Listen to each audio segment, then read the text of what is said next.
He invited her to his wedding just to laugh at her. He thought she was broken, alone, and still crying over him. He thought wrong. When Robert Calloway mailed a wedding invitation to his ex-wife, Sarah, it wasn't an act of kindness. It was a final twisting of the knife, a way to show off his young, wealthy fiancé and his perfect new life. He expected Sarah to stay home, or worse, show up looking desperate. But when the church doors opened, the entire room went silent. Sarah wasn't alone. She was holding the hands of two little boys who looked exactly like Robert, and she was wearing a smile that terrified him. What happens when a man's arrogance meets a mother's revenge? You won't believe the secret she was hiding. The mail arrived on a rainy Tuesday in Seattle, the kind of grey, dreary afternoon that usually made Sarah Bennett want to curl up with a book and ignore the world. But today, the world was forcing its way in through a heavy, cream-coloured envelope embossed with gold leaf. Sarah stood in her sleek, minimalist kitchen, tapping the envelope against her granite countertop. She didn't need to open it to know who it was from. The calligraphy was too pretentious, the paper stock too heavy.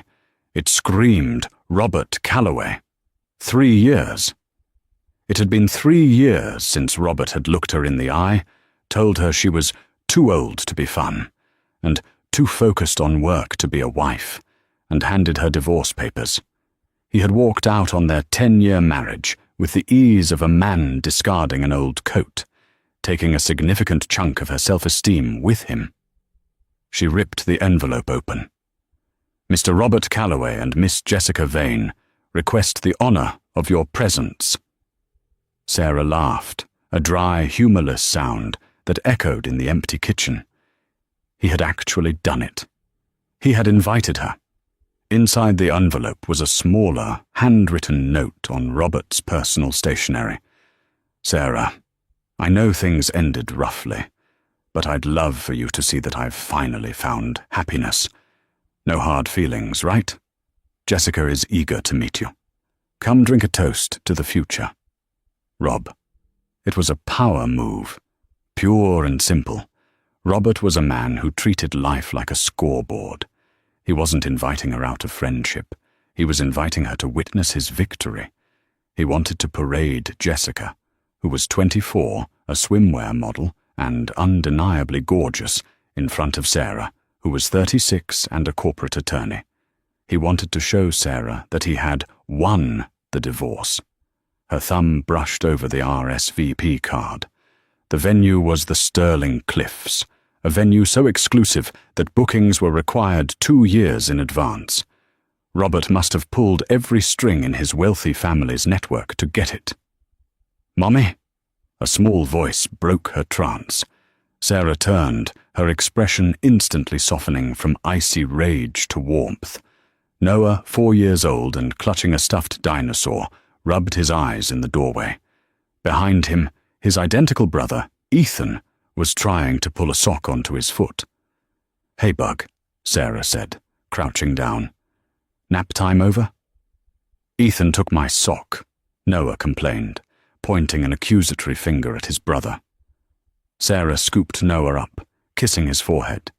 She looked at his face, the stubborn set of his jaw, the shape of his nose, the stormy grey eyes. They were Robert's eyes. There was no denying it. When Robert left, he hadn't known. Sarah had found out she was pregnant 2 weeks after he walked out the door. She had called him once to tell him. He hadn't answered. Instead, she received a text from his lawyer. "Mr. Calloway requests that all future communication go through his legal counsel." So, she communicated through his counsel. She finalized the divorce. She kept the pregnancy hidden under loose blazers and a strategic leave of absence. She raised Noah and Ethan alone, building her own law firm from the ground up while juggling twins. Robert Calloway didn't just leave a wife. He abandoned a family he didn't know he had. And now, he wanted her to come watch him marry someone else? Sarah looked back at the invitation on the counter. The gold leaf shimmered under the kitchen lights. "Mummy, what's that?" Ethan asked, finally succeeding with the sock. "That," Sarah said, a slow, dangerous smile spreading across her face, "is an invitation to a party. A very fancy party." "Can we go?" Noah asked. Sarah looked at her sons. They were old enough now. They were well-behaved, charming, and the spitting image of their father. "Yes," Sarah whispered, her mind already racing through the logistics. "I think we absolutely should go." She wasn't going there to beg for him back. She wasn't going there to make a scene. She was going to introduce Robert to the consequences of his own arrogance. The wedding day at the Stirling Cliffs was aggressively perfect. The sky was a painfully bright blue. The ocean crashed rhythmically against the rocks below the estate, and the air smelled of expensive perfume and imported lilies.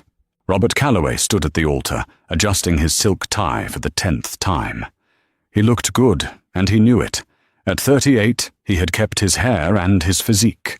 Beside him stood his best man, Kyle, a college buddy who was already 3 scotches deep. "Relax, Rob," Kyle chuckled. "You've got the trophy. The money is secure. The girl is hot. You're the king of the world." Robert smirked, scanning the crowd. "I just want everything perfect. Did you see if—" "She arrived." Kyle rolled his eyes. "Sarah, you really think she's coming?"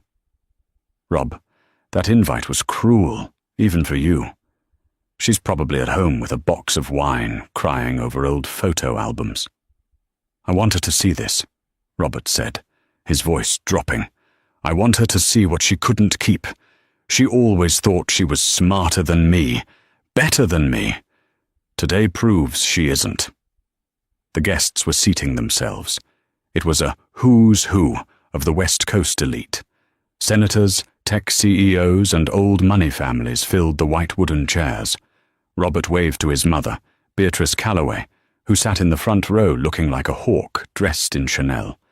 Then a hush started at the back of the garden. It wasn't the bride. The music hadn't started yet. Robert frowned, squinting against the sun. A black limousine, not the shuttle provided for guests, but a private, sleek vehicle, had pulled up to the garden entrance. The driver, a mountain of a man in a dark suit, opened the rear door. First, a pair of red-soled heels hit the pavement. Then, Sarah Bennett emerged. Robert's breath hitched. This wasn't the Sarah he remembered. The Sarah he left wore sensible pantsuits and messy buns. This woman was a vision. She wore a fitted, emerald-green dress that hugged curves he didn't remember her having. Her hair was a cascading wave of gold, her makeup flawless. She looked expensive. She looked powerful. But that wasn't what caused the silence to ripple through the crowd like a shockwave. Sarah didn't walk down the aisle alone. Holding her left hand was a small boy in a miniature tuxedo. Holding her right hand was another boy, identical to the first, also in a tuxedo. They walked with confidence, flanking their mother like royal guards. "Who are they?" Beatrice Calloway whispered loudly from the front row, adjusting her glasses. Robert felt the blood drain from his face. He gripped the altar railing. The boys had dark brown hair. They had the Calloway chin. As they got closer, walking casually down the center aisle toward the open seats, Robert saw the eyes. His eyes. The murmur in the crowd grew to a buzz. "Is that Sarah? Who are those children? They look just like Rob. Oh my God, look at the timeline. When did they divorce?" Sarah didn't look at the altar. She didn't look at Robert. She walked with her head high, guiding the boys to 3 empty seats in the 3rd row, the groom's side. She lifted Noah onto the chair, smoothing his hair, then helped Ethan. She sat down, crossed her legs, and finally, slowly, lifted her eyes to meet Robert's. She didn't smile. She just stared. It was a look of absolute terrifying calm. "Rob," Kyle hissed, nudging him. "Rob, who are those kids?" I don't know," Robert stammered, his sweat suddenly feeling cold. "They look like you, man. They look exactly like you." The organ music swelled, signaling the arrival of the bride. But nobody turned to look at the back of the church. Every pair of eyes was glued to the woman in the green dress and the two boys playing with their tuxedo buttons. Jessica Vane, the bride, walked down the aisle in a $100,000 gown, smiling radiantly, only to realize halfway down that no one was looking at her. She followed the guest's gaze to the third row. Her smile faltered. She looked at Sarah. She looked at the boys. She looked at Robert. The air in the garden became heavy with impending disaster. The ceremony was a blur. Robert said his vows, but his voice cracked. He couldn't stop glancing at the third row.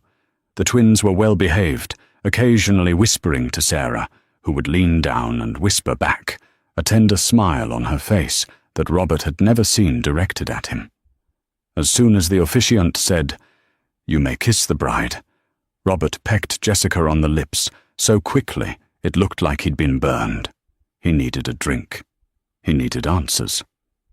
The reception was held in the grand ballroom, a cavernous space of crystal chandeliers and marble floors. The tension was palpable.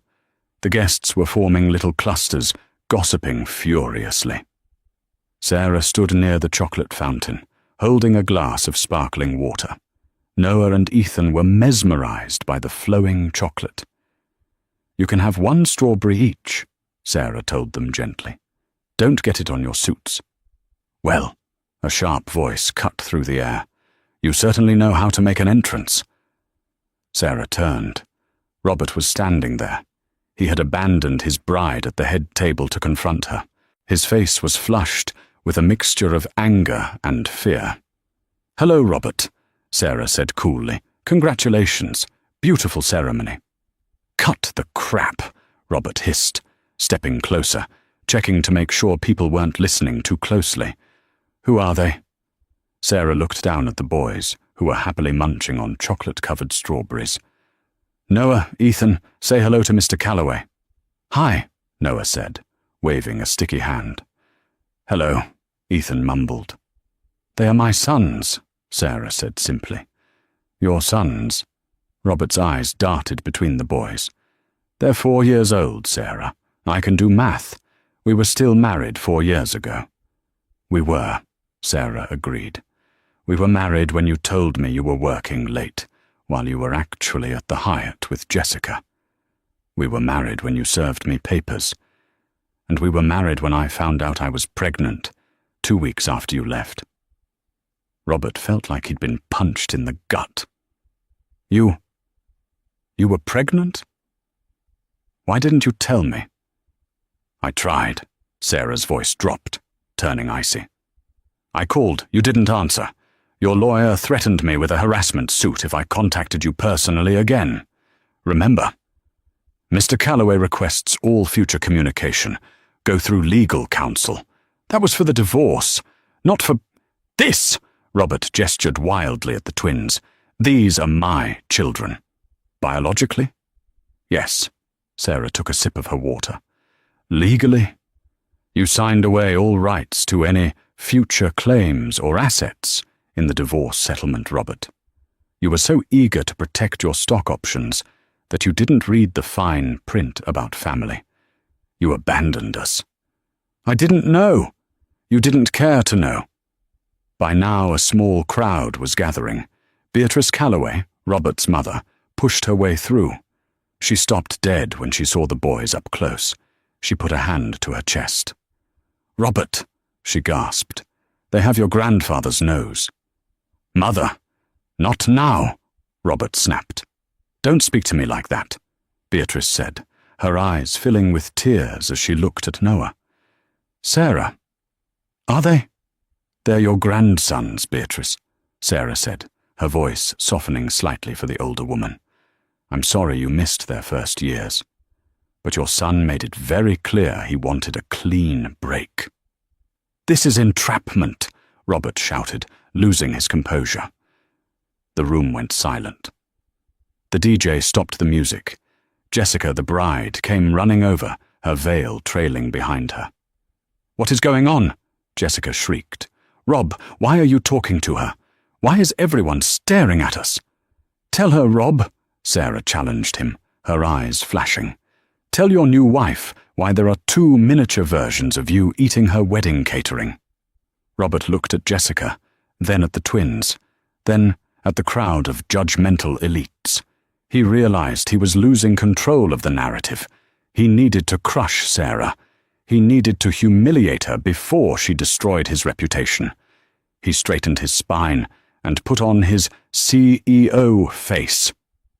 "You did this on purpose," Robert announced loudly, addressing the room. "You hid my children from me for 4 years just to ambush me on my wedding day. You're a bitter, vindictive woman, Sarah. You want money? Is that it? You used these poor kids as bargaining chips?" He laughed, a cruel, mocking sound. "Well, it won't work. I have the best lawyers in the city. I'll take them from you. If they are mine, I'll have full custody by the end of the month. You'll go back to your sad little apartment, and my sons will be raised in the luxury they deserve, with a father who can actually provide for them." The room gasped. It was a brutal threat. Sarah didn't flinch. She set her glass down on the table with a sharp clink. "Luxury?" Sarah asked, her voice projecting clearly across the silent ballroom. "Provide for them." "That's interesting, Robert." She reached into her small clutch purse and pulled out a folded document. "Because according to the forensic accounting done on your estate last week, you're broke." The silence in the grand ballroom was absolute. It was the kind of silence usually reserved for funerals or bomb defusals, not wedding receptions.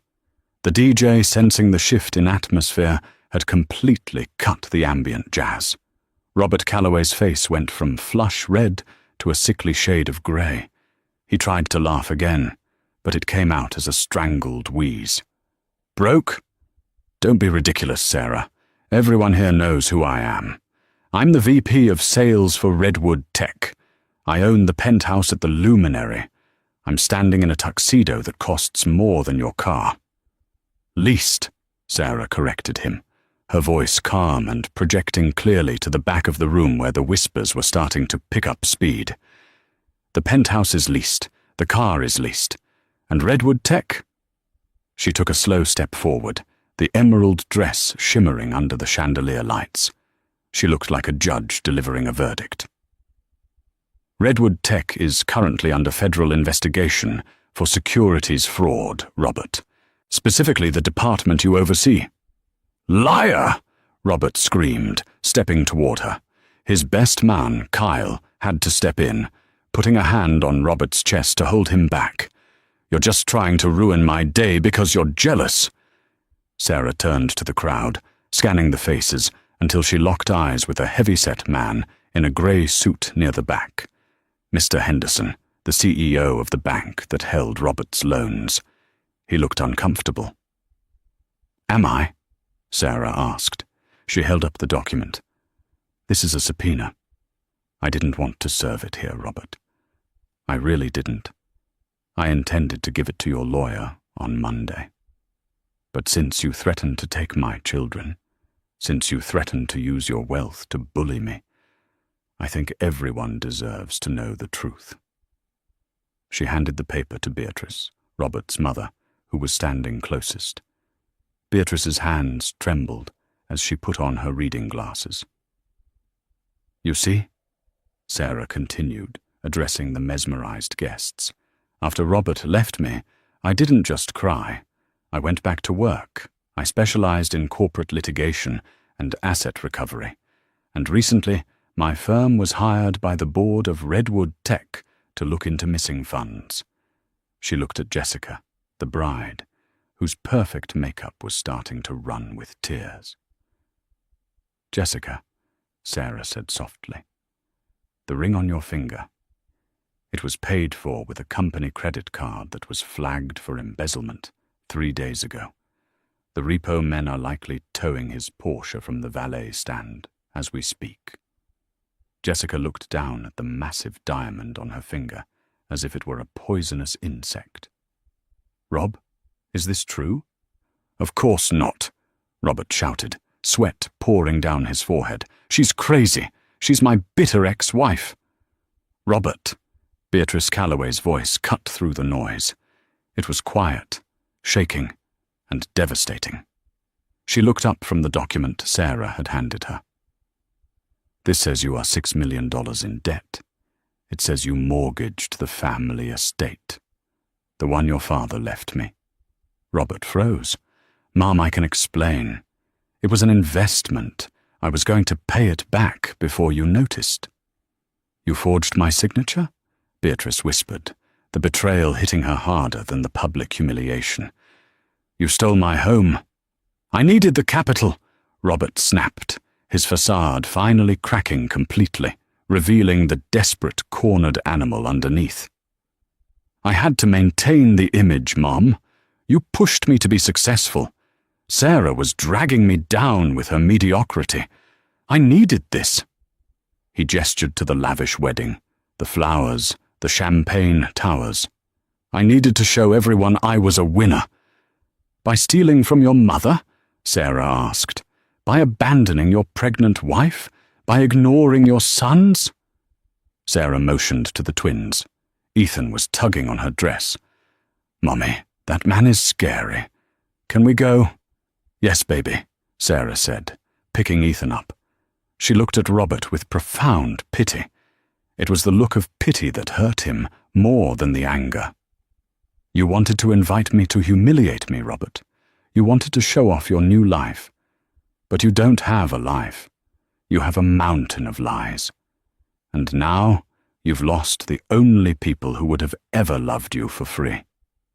She turned to leave. But the drama wasn't over.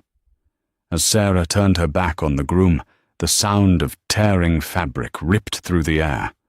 Everyone turned to look at Jessica. The young bride had ripped her veil off her head. She threw it onto the floor and stomped on it with a Jimmy Choo heel. "Jessica, baby, wait," Robert pleaded, reaching for her. "We can fix this. It's just a misunderstanding. I have deals in the pipeline." Slap. The sound echoed off the marble walls. Jessica had slapped him with enough force to turn his head. "You told me you were a millionaire," Jessica screamed, her voice shrill. "You told me Sarah was crazy. You told me you had no kids. I signed a prenup based on your assets, you liar." "Jess, please, don't Jess me!" She grabbed the microphone from the stunned DJ's table. "Everyone, listen to me. There is no open bar, because this fraud probably didn't pay the deposit." A collective gasp went through the room. "I am not marrying a thief!" Jessica yelled. She struggled with the ring on her finger, yanked it off, and threw it at Robert's chest. It bounced off his lapel and skittered across the floor. "And I am certainly not becoming a stepmother to twins you didn't even have the decency to claim." She turned to Sarah, who was watching from the edge of the dance floor. "And you," Jessica pointed at Sarah. Sarah tensed, ready to defend herself. "You should have told me," Jessica sobbed, her anger suddenly deflating into misery. "You should have warned me he was a monster." "I tried," Sarah said calmly. "I sent a letter to your agency. Robert intercepted it." Jessica looked at Robert with pure disgust. Then she looked at the guests. "The wedding is off. Go home." She gathered her heavy skirts and ran out of the ballroom, her bridesmaids trailing after her like a flock of confused flamingos. The room erupted into chaos. Waiters were whispering, guests were grabbing their gifts back from the table, and the bank CEO, Mr. Henderson, was on his phone, likely freezing Robert's remaining accounts. Robert stood alone in the center of the dance floor. The illusion was shattered. He looked at his mother, Beatrice. Beatrice Calloway walked past him. She walked straight to Sarah. The older woman, known for her steel backbone and cold demeanor, looked at the two little boys. Noah was hiding behind Sarah's leg, peeking out with one grey eye. "They have Robert's eyes," Beatrice whispered, tears leaking from under her glasses. "But they have my father's chin." "They are Calloway's," Sarah said, "even if their father doesn't want them." "I want them," Beatrice said, her voice trembling. She looked up at Sarah. "Sarah, I didn't know. He told me you cheated. He told me the baby wasn't his. I believed him." "I know," Sarah said. She held no malice for Beatrice. Beatrice was just another victim of Robert's narrative. Can I see them?" Beatrice asked. Sarah hesitated, then nodded. "Noah, Ethan, this is your grandma, Beatrice." Noah stepped forward cautiously. "Do you have candy?" Beatrice let out a wet, choked laugh. I can get some. I can get you anything you want." "Mother!" Robert yelled, finding his voice again. "What are you doing? She ruined my life. She embarrassed us." Beatrice straightened up. The sorrow vanished, replaced by the fury of a matriarch scorned. She turned to her son. "She didn't ruin your life, Robert. You did. And you nearly ruined mine." She gestured to the boys. "These are my grandsons, my flesh and blood. You threw them away like garbage. As of this moment, you are cut off. No trust fund, no access to the estate. And don't bother coming home. The locks will be changed by tonight. You can't do that." "Watch me," Beatrice said. She turned back to Sarah. "May I give you a ride home? I don't think my driver wants to wait for Robert." Sarah smiled, a genuine, warm smile. "We have a car, but you are welcome to come over for dinner next week, Sunday. We make pasta." "I would like that very much," Beatrice said. Sarah took her son's hands. "Come on, boys. Let's go get burgers. This party is over." As Sarah walked out of the ballroom, flanked by her sons and followed by the admiring gazes of half the room, Robert Calloway sank to his knees on the dance floor. He was surrounded by the ruins of his perfect day, a runaway bride, a furious mother, a looming prison sentence, and the realization that the ex-wife he thought was nothing had just walked away with everything that mattered. But the story didn't end there. Robert Calloway was a narcissist, and narcissists do not go down quietly. 3 days after the wedding disaster, the video of Jessica throwing the ring went viral. The title was "Karma at the Altar, Groom Exposed as Fraud." Robert Calloway was the laughingstock of the internet. Sarah thought the worst was over. She was wrong. On a Friday morning, as she was preparing Noah and Ethan for preschool, a process server knocked on her door. Robert was suing for full custody. It was a move born of spite and desperation. His reputation was in tatters. He had been fired from Redwood Tech, and he was facing criminal charges.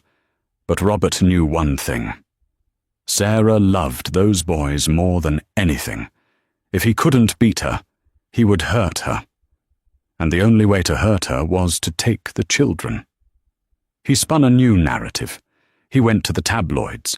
He claimed Sarah had kidnapped the children, kept them from him, and brainwashed them. He played the victim. The grieving father denied his sons. The court date was set. Sarah sat in her office, staring at the filing. Her law partner, David, sat across from her. "He doesn't actually want them, Sarah," David said, pacing the room. "He has no money, no home. He's staying on a friend's couch. He's doing this to force you to settle. He wants you to pay him to go away." "I know," Sarah said, her hands clenching into fists. "He thinks I'll pay him millions to keep my kids. He thinks I'm weak." "Are you going to pay?" David asked. "It would be faster. Cleaner." Sarah stood up and walked to the window, looking out over the Seattle skyline. She remembered the night she spent alone, nursing 2 babies while crying from exhaustion. She remembered the first steps he missed, the first words he missed. "No," Sarah said. "I'm not paying him a dime. He wants a fight, I'll give him a war." The weeks leading up to the trial were brutal. Robert's lawyer, a sleazy man named Marcus Thorne who worked for cheap, dragged Sarah's name through the mud. They dug up old college photos. They interviewed disgruntled former employees. They tried to paint Sarah as an unstable, work-obsessed harpy. But Sarah had something Robert didn't have: the truth and receipts. On the day of the trial, the courtroom was packed. Robert showed up in a cheap suit, looking gaunt and angry. He refused to look at Sarah. When Robert took the stand, he put on a show. He cried. He talked about how much he yearned to play catch with his sons. "I just want to be a father," he sobbed. "She stole that from me." Sarah's lawyer stood up. She didn't ask him about his feelings. She asked him about dates. "Mr. Calloway, you claim you didn't know about the pregnancy. Is that correct?" "Yes." "She hid it." "I see." The lawyer projected an image onto the court screen. "This is a text message log recovered from your cloud account, dated November 12th, 3 years ago. From Sarah. It reads, 'Rob, I need to talk to you. It's urgent. I went to the doctor today. We're having a baby.'" The courtroom murmured. Robert paled. I never saw that." "Really?" "Because the log shows a reply sent 2 minutes later." The next image appeared. "Robert, don't try to trap me, Sarah. I'm done. Deal with it yourself." "Is that your number, Mr. Calloway?" I might have been drunk," Robert stammered. "Let's move on," the lawyer continued relentlessly. "You claim you have the means to support these children. Yet you are currently unemployed and facing indictment for embezzling $4.5 million. How do you plan to feed 2 growing boys?" "I have prospects," Robert yelled. "I'm a Calloway." "Actually," a voice came from the back of the room. The judge banged his gavel. "Order! Who is that?" Beatrice Calloway stood up in the gallery. She looked at her son with a stony expression. "Your Honor," Beatrice said. "I am Beatrice Calloway. I would like to submit a statement. My son has been disinherited. He has no access to the Calloway Family Trust, and he never will. He has no home suitable for children. And, if he is granted custody, I will personally fund the appeal against him until the day I die." Robert stared at his mother, his mouth open. "Mum, you're siding with her?" "I'm siding with my grandsons," Beatrice said, "and the woman who actually raised them." The judge looked at Robert, then at Sarah, and finally at the evidence. "Mr. Calloway," the judge said, peering over his spectacles, "in my 20 years on the bench, I have rarely seen a petition so clearly motivated by malice rather than parental concern. You have no job, no home, and a documented history of fraud. You abandoned these children for 4 years." The gavel came down with a sound like a gunshot. "Sole physical and legal custody is granted to the mother, Sarah Bennett. Mr. Calloway, you are granted absolutely no visitation rights until you complete a psychological evaluation and a parenting course at your own expense. Case closed." Sarah let out a breath she felt she had been holding for 4 years. She hugged David. She looked back at Beatrice and nodded a silent thank you. Robert sat alone at the defendant's table.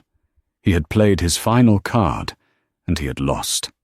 The months following the trial were a whirlwind of vindication for Sarah, but they brought an unexpected visitor to her doorstep. It was a rainy Tuesday, much like the day the wedding invitation had arrived. When the doorbell rang, Sarah expected a delivery, or perhaps Beatrice, who had taken to dropping by with ridiculous frequency, usually bearing organic vegetables or Lego sets. Instead, when Sarah opened the door, she found Jessica Vane. The swimwear model looked nothing like the glamorous bride who had stomped on her veil. She wore oversized sweatpants, no makeup, and a hoodie that looked 3 sizes too big. Her eyes were puffy. "I didn't know where else to go," Jessica said, her voice cracking. "My friends, the ones who were at the wedding, they're all laughing at me. I'm the runaway bride meme." Sarah looked at the young woman. She could have slammed the door. She could have told her to get lost. Jessica had been complicit in Robert's arrogance after all. But Sarah saw the same look in Jessica's eyes that she had seen in the mirror 3 years ago, the look of a woman whose reality had been shattered by Robert Calloway. "Come in," Sarah said, stepping aside. "I just made coffee." That afternoon, sitting at Sarah's kitchen island, the 2 women formed an unlikely bond. Jessica poured out everything. Robert had not only lied about his wealth, he had taken out credit cards in Jessica's name. He had convinced her to quit her modeling contract to focus on being a wife, leaving her with no income and a mountain of debt. "He told me you were a monster," Jessica said, clutching her mug. "He said you were cold and unloving. He made me feel like I was saving him." "He's a narcissist, Jessica," Sarah said gently. "They mirror what you want to see until they have you trapped. Then the mask slips." "I have nothing," Jessica sobbed. "I'm 24, I'm in debt, and my reputation is ruined." Sarah looked at the young woman and made a decision. It was a business decision, but also a personal one. "You don't have nothing," Sarah said. "You have a story, and you have me." "What do you mean? I'm a lawyer, remember?" Sarah smiled, a shark-like grin that signaled trouble for Robert. "Technically, since he used fraud to induce you into financial agreements, we can sue him for damages. But more importantly, my firm is looking for a new public relations face, someone to lead our financial abuse awareness campaign." Jessica looked up, hope flickering in her eyes. "Me? Who better?" Sarah shrugged. "You're the face of the scandal. Let's own it. Let's turn the narrative around. We'll sue him, clear your debt, and rebuild your brand as a survivor, not a victim." And that is exactly what they did. While Robert sat in a holding cell awaiting his trial for securities fraud, he watched the news on a tiny TV in the common room. He saw Sarah and Jessica, his ex-wife and his ex-fiancée, standing side by side at a press conference. Jessica looked strong, professional, and articulate as she announced the launch of a foundation to help women recover from financial fraud. Robert screamed at the television until the guards told him to shut up.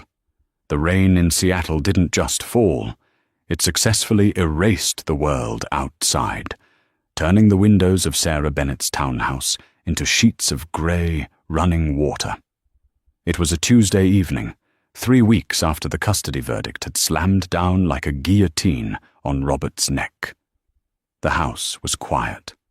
Noah and Ethan were asleep upstairs, worn out from a day of school and puddle jumping, leaving Sarah alone with a glass of Merlot and a stack of case files she needed to review for a merger the next morning.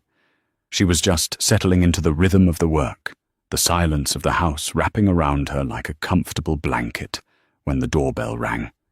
It wasn't a polite delivery driver ring. It was a long, desperate press, followed by 3 sharp, frantic jabs. Sarah froze. Her first instinct was fear. Had Robert violated the restraining order? Had he come drunk and angry to demand his sons? She moved to the hallway, checking the security camera feed on her phone. She stopped dead. It wasn't Robert. Standing on her porch, huddled under the overhang but still soaked to the bone, was a figure that looked more like a drowned rat than a human being. It was a woman. She was wearing oversized grey sweatpants that dragged in the puddles and a hooded sweatshirt that looked 3 sizes too big. She was shivering so violently that the image on the camera shook. It was Jessica Vane. Sarah stared at the screen. The last time she had seen Jessica, the woman had been screaming insults at her in a $100,000 wedding gown, flanked by bridesmaids and dripping in diamonds. This woman looked like a ghost. Sarah unlocked the door and opened it a crack, keeping the chain engaged. "What do you want?" Sarah asked, her voice tight.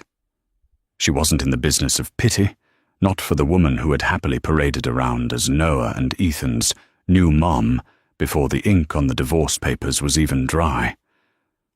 Jessica looked up. Her mascara had run down her face in jagged black rivers. Her lips were blue. She didn't look angry. She looked shattered. "I didn't know where else to go," Jessica whispered, her teeth chattering. "He locked me out. He changed the codes to the penthouse before the police took him in. I have nowhere." "Go to your parents," Sarah said, though her grip on the door handle loosened slightly. "I can't," Jessica sobbed, the sound raw and ugly against the drumming rain. "I told them to go to hell when they warned me about him. They won't take my calls. My friends, the ones at the wedding, they're all laughing. I'm a meme, Sarah. I'm the gold digger bride on Twitter." She slumped against the doorframe, sliding down until she was crouching on the welcome mat. "Please, I just need to use your phone. He cancelled my service." Sarah looked at the broken young woman. She saw the devastation in Jessica's eyes, a look Sarah knew intimately. It was the look of a woman who had woken up to find her reality was a fabrication constructed by a narcissist. 3 years ago, Sarah had stood in a similar rainstorm, pregnant and alone, after Robert had locked her out of their shared bank accounts. Sarah undid the chain. "Get in," Sarah said, opening the door wide, "before you track mud on my hardwood." 20 minutes later, Jessica was sitting at Sarah's kitchen island, wrapped in a thick wool blanket, clutching a mug of tea with both hands as if it were a lifeline. She had stopped shivering, but her eyes were still wide and hollow. Sarah stood on the other side of the island, arms crossed. She had gone into lawyer mode, clinical, observant, waiting for the facts. "Start from the beginning," Sarah commanded, "and don't leave anything out. If you're here to spy for him, I will destroy you." "Spy for him?" Jessica let out a brittle, hysterical laugh. "Sarah, I hate him. I hate him more than you do." Jessica took a shaky sip of tea and began to speak. It was a torrent of words, a confession that had been building for months. "He told me he was a victim," Jessica began, staring into the dark liquid in her cup. "He told me you were cold, frigid. He said you were obsessed with your career and that you never wanted kids. He said the twins were an accident, a trap you set to keep his money." Sarah's jaw tightened, but she didn't interrupt. It was classic Robert. Project, deflect, deny. "I believed him," Jessica whispered shamefully. "He was so charming. He bought me a car, a Porsche. He moved me into the penthouse. He told me I was his soulmate, the only person who truly saw him." "The love bombing," Sarah noted. "Standard operating procedure." "Then the requests started," Jessica continued. "Small things. He said his assets were tied up in offshore investments for tax reasons. He asked if I could put the wedding deposit on my card, then the caterer, then the venue." Sarah's eyes narrowed. "You paid for the wedding?" "On credit cards he opened in my name," Jessica admitted, tears welling up again. "He said he'd pay them off as soon as the merger at Redwood Tech went through. He made me sign documents, Sarah. Powers of attorney, loan applications. He said it was just paperwork for our future empire." Sarah walked around the island, her legal mind racing. "Did you sign a prenup?" "Yes," Jessica nodded. "But he made me sign another document the night before the wedding. He said it was an amendment to protect me. I didn't read it. I was so drunk on champagne and happiness." "Do you have a copy?" Jessica reached into the sodden pocket of her hoodie and pulled out a crumpled, damp piece of paper. I grabbed this from his desk when I ran out after the wedding. I don't know what it means. Sarah took the paper. She smoothed it out on the granite counter. As she read the legal jargon, her blood ran cold. It wasn't an amendment to protect Jessica. It was a transfer of liability. It stated that any debts incurred by the marital union or purely by Robert Calloway during the engagement period were personally guaranteed by Jessica Vane. Robert had known the walls were closing in. He knew the investigation at Redwood Tech was coming. He had set Jessica up to be his fall guy.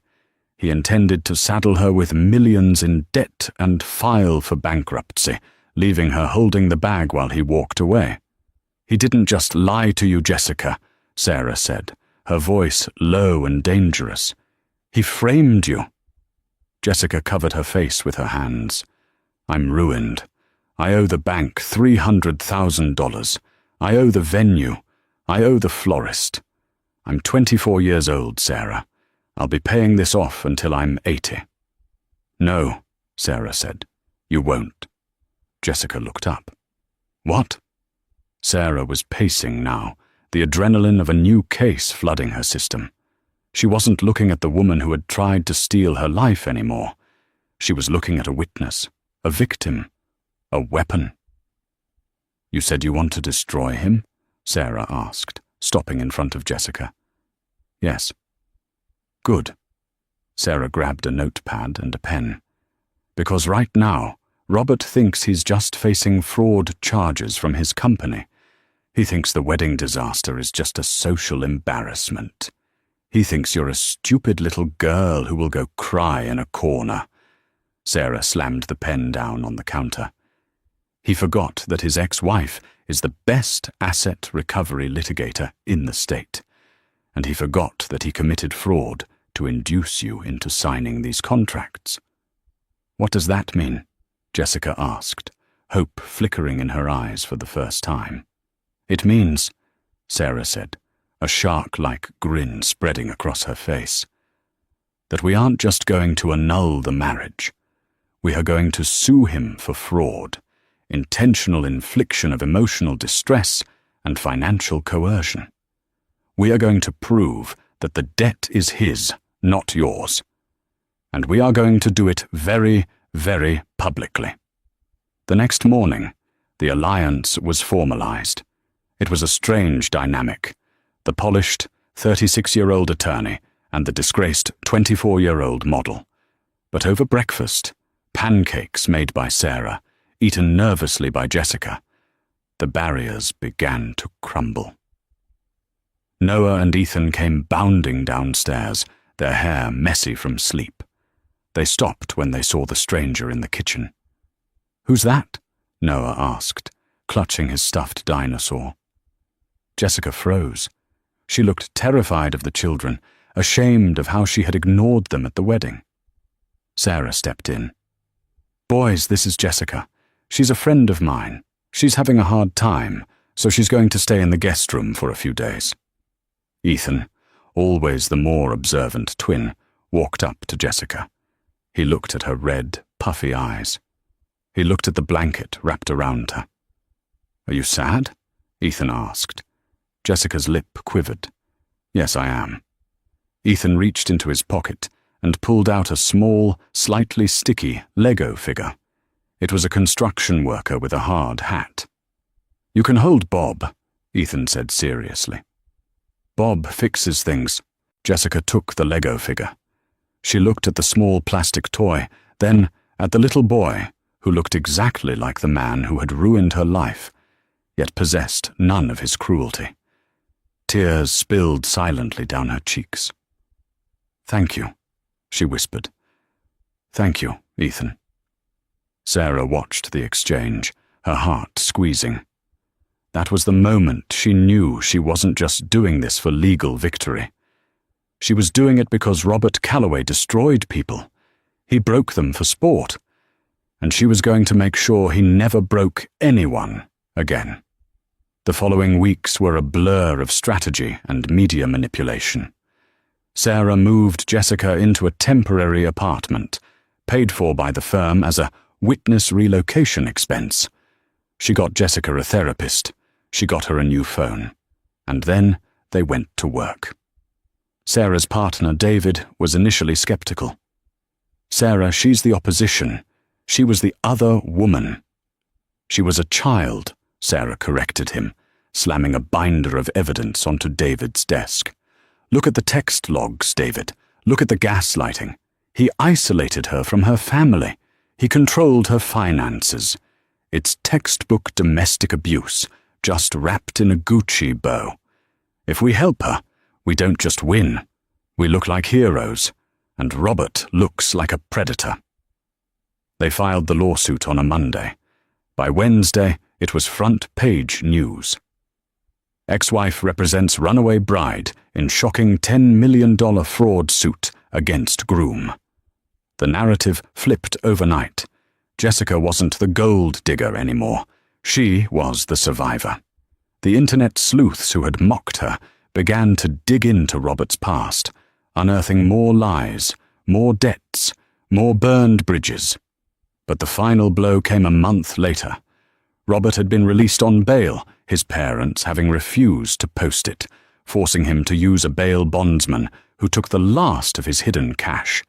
He was confined to the city, wearing an ankle monitor, living in a cheap motel. He thought he could still spin this. He called a press conference on the steps of the courthouse, intending to paint Sarah as a vindictive shrew and Jessica as a hysterical liar. Reporters swarmed the steps. Robert stood there in a cheap suit, sweating, trying to summon his old arrogance. "This is a witch hunt," Robert declared into the microphones.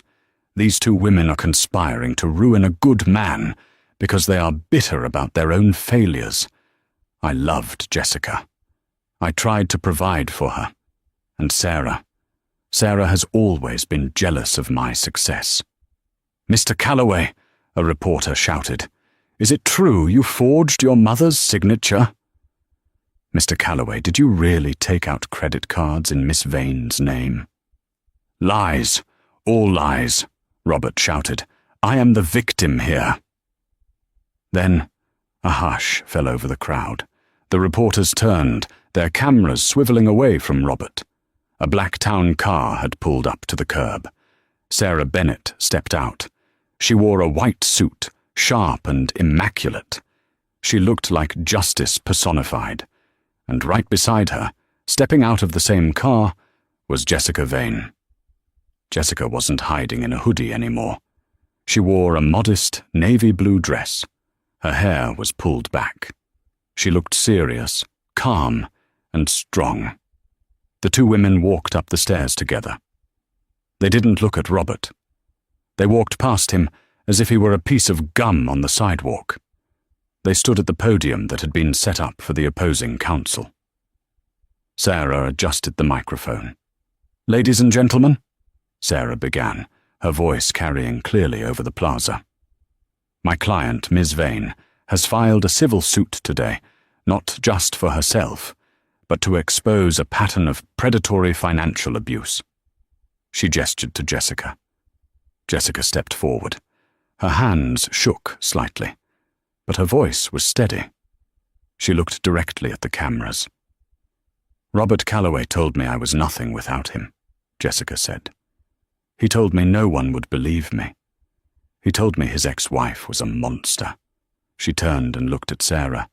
Sarah nodded, a look of fierce support. "He was wrong," Jessica said. "The woman he tried to make my enemy became my savior. And today we are launching the Vane Bennett Foundation, a legal defense fund for women who have been coerced into debt by their partners." The crowd erupted. Cameras flashed blindingly. Robert stood 10 feet away, ignored and isolated. He watched the two women he had discarded, the one he thought was too boring, and the one he thought was too stupid, standing together, united by his own cruelty. He saw the way the public looked at them with admiration.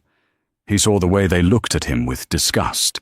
"This isn't fair," Robert screamed, lunging toward the podium. "She's my fiancée! She owes me!"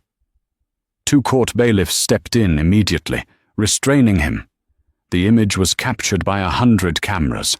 Robert Calloway, red-faced and screaming, being held back by security, while Sarah and Jessica stood calm and untouchable above him. It was the photo that would run in every paper the next day. It was the photo that would ensure no jury would ever look at him with sympathy. Later that evening, back at Sarah's house, the mood was celebratory. Beatrice had come over with takeout from the city's best Italian restaurant. The boys were asleep. The 3 women, Sarah, Jessica, and Beatrice, sat in the living room. "I saw the news," Beatrice said, raising a glass of wine. She looked at Jessica. "You were very brave, my dear. I know my son.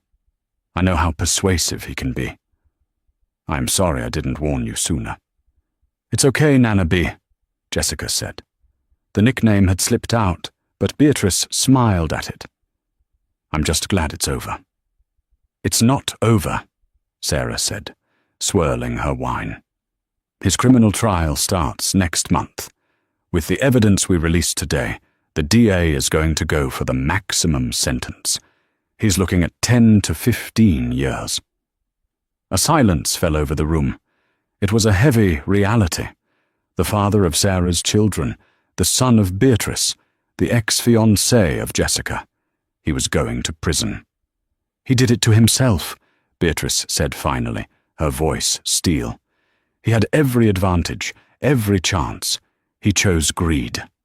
He chose to underestimate women," Jessica added softly. Sarah looked at them. This was the family Robert had created, inadvertently. He had brought them together through his destruction, but they had built something solid from the wreckage.